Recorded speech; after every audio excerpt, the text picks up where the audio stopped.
नमस्कार दोस्तों, जय श्री श्याम। आज हम एक बहुत ही सुंदर और श्रद्धा से जुड़े विषय पर बात करने जा रहे हैं। खाटू श्याम जी को कौन सा भोग सबसे प्रिय है? हर भक्त के मन में कभी न कभी ये सवाल जरूर आता है कि जब हम बाबा श्याम की पूजा करें, उनके दरबार में जाएं या घर पर उन्हें याद करें, तो आखिर उन्हें क्या अर्पित करें? कौन सा भोग उन्हें प्रिय माना जाता है?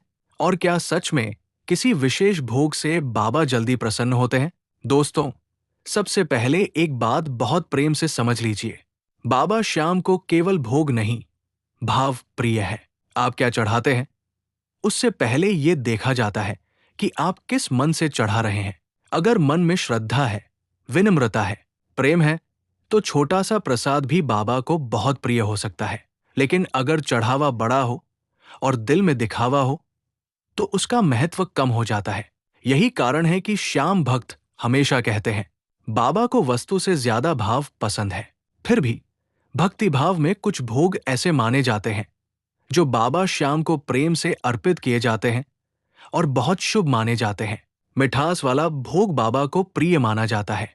आमतौर पर बाबा श्याम को मिठाई, चूरमा, बताशे, मिश्री, पेड़ा, लड्डू और अन्य सात्विक मीठे भोग अर्पित किए जाते हैं, क्योंकि मिठास प्रेम, आनंद, प्रसन्नता और शुभता का प्रतीक होती है।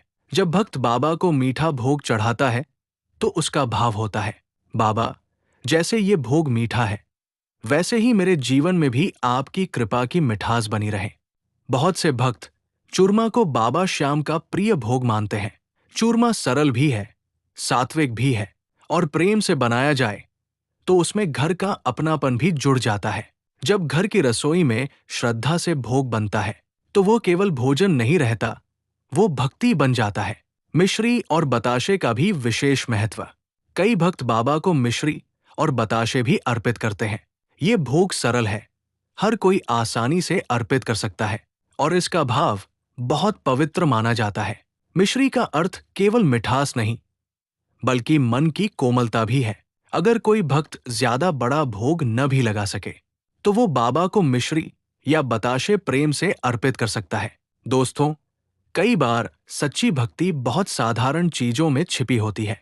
पेड़ा और लड्डू भी श्रद्धा से चढ़ाए जाते हैं। खाटू श्याम जी को पेड़ा और लड्डू भी बहुत श्रद्धा से चढ़ाए जाते हैं। कई भक्त मंदिर जाते समय पेड़े लेकर जाते हैं और बाबा को अर्पित करते हैं। लड्डू भी मंगल और शुभता का प्रतीक माने जाते हैं। अगर मन से अर्पण हो, तो ये भोग भी बहुत सुंदर माना जाता है। लेकिन यहाँ एक बात याद रखिए, भोग की कीमत नहीं, भक्ति की पवित्रता मायने रखती है। घर का बना सात्विक भोग सबसे सुंदर। अगर आप घर पर बाबा श्याम को भोग लगाना चाहते हैं, तो घर का बना हुआ शुद्ध और सात्विक भोग बहुत सुंदर माना जाता है। जैसे हलवा, चूरमा, मिश्री, मीठे चावल या कोई भी साफ सुथरा सात्विक प्रसाद। जब घर में भोग बनाते समय बाबा का नाम लिया जाता है, तो पूरा वातावरण भक्तिमय हो जाता है। रसोई केवल रसोई नहीं रहती, वो सेवा बन जाती है। क्या बाबा को सिर्फ यही भोग प्रिय है? दोस्तों, सच कहें तो बाबा श्याम को सबसे प्रिय कोई एक विशेष चीज नहीं, बल्कि सच्चे मन से लगाया गया भोग है।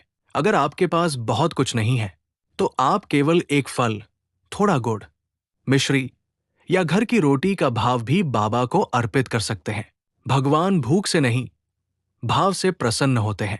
कई भक्त बड़ी श्रद्धा से कहते हैं, बाबा, मेरे पास देने के लिए बहुत कुछ नहीं, बस मेरा प्रेम स्वीकार कर लो। यकीन मानिए, ऐसी विनम्रता बाबा को बहुत प्रिय होती है। भोग लगाते समय कौन सा भाव रखें? भोग लगाते समय जल्दबाजी नहीं करनी चाहिए। कुछ पल शांत बैठें, बाबा को प्रणाम करें और मन ही मन कहें, बाबा, ये भोग मैं प्रेम और श्रद्धा से अर्पित कर रहा हूं, इसे स्वीकार कीजिए। मेरे घर में सुख शांति, प्रेम और आपकी कृपा बनाए रखिए। अगर आप चाहें तो पहले दीपक जलाएं, फिर भोग रखें, फिर बाबा का नाम लें। भोग लगाते समय मन शांत और साफ होना चाहिए। यही सबसे बड़ी पूजा है। भोग के साथ कौन सी बात जरूरी है? दोस्तों, बहुत लोग भोग तो चढ़ाते हैं, लेकिन एक बात भूल जाते हैं, भोग के साथ व्यवहार भी अच्छा होना चाहिए। अगर हम बाबा को मिठाई चढ़ाएं और घर में कड़वी वाणी बोलें, अगर हम प्रसाद चढ़ाएं और किसी का दिल दुखाएं, अगर हम पूजा करें लेकिन मन में अहंकार रखें, तो भक्ति अधूरी रह जाती है। बाबा श्याम को मीठा भोग तभी सच्चा लगता है जब भक्त की वाणी भी मीठी हो, व्यवहार भी नम्र हो और मन भी साफ हो। क्या रोज भोग लगाना जरूरी है? नहीं,